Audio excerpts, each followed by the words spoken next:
Your jaw is on fire. Not metaphorically. An abscess has turned the left side of your face into a swollen, throbbing knot, and every heartbeat sends a fresh spike through your skull.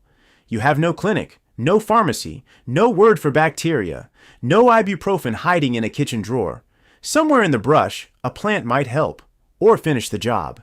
And the only laboratory you own is your own pain. For most of human history, medicine wasn't invented. It was stumbled into, one wrong bite at a time. A cut could rot you from the inside. Childbirth could kill.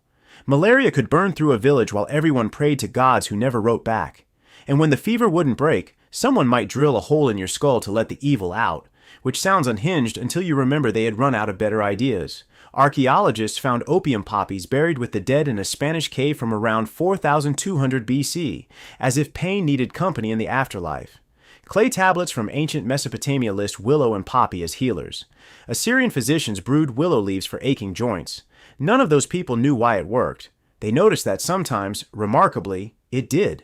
And sometimes the person who gathered the herbs didn't come back either. So how did humans accidentally create medicine? It wasn't one genius moment. It was observation, memory, and the stubborn willingness to try again after the last attempt went wrong. Here's what most people never consider. We probably learned from animals first. Chimpanzees swallow bitter leaves to purge intestinal parasites. Reindeer seek out fungi that alter their minds. Sick birds change what they eat. Animals self-medicate without a textbook. And early humans watched, copied, survived, and whispered the trick to the next generation. But a sick ape chewing a leaf doesn't tell you the dose, the season, or which identical-looking twin plant will stop your heart. So communities ran a brutal experiment across centuries, generation after generation with no safety manual. Wrong berry, you die.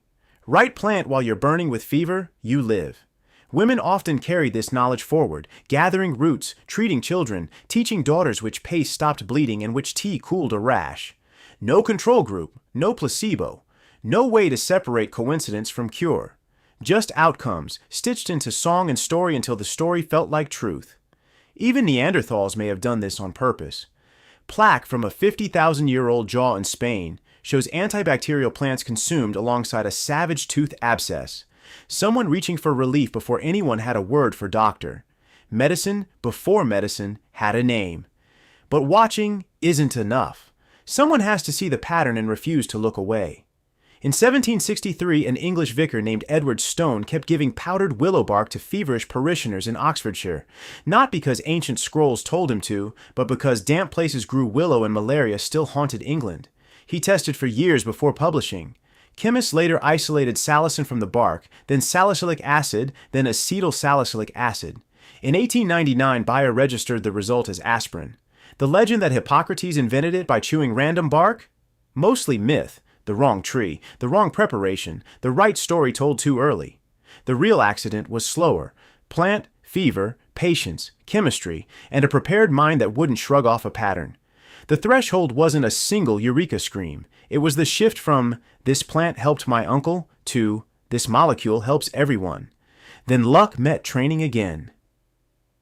In 1928, Alexander Fleming returned from holiday to a messy lab bench, saw mold-killing bacteria on a forgotten petri dish, and didn't throw it out.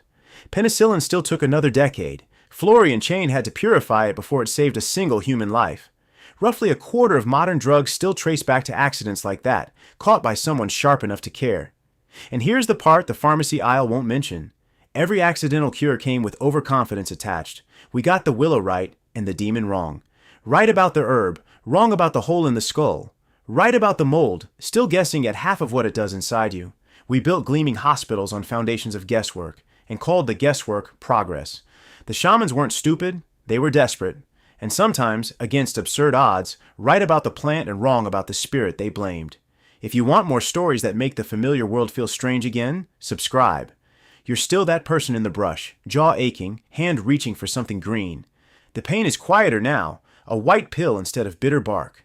But the method never changed. Notice what happens next. Hope you're not the test case.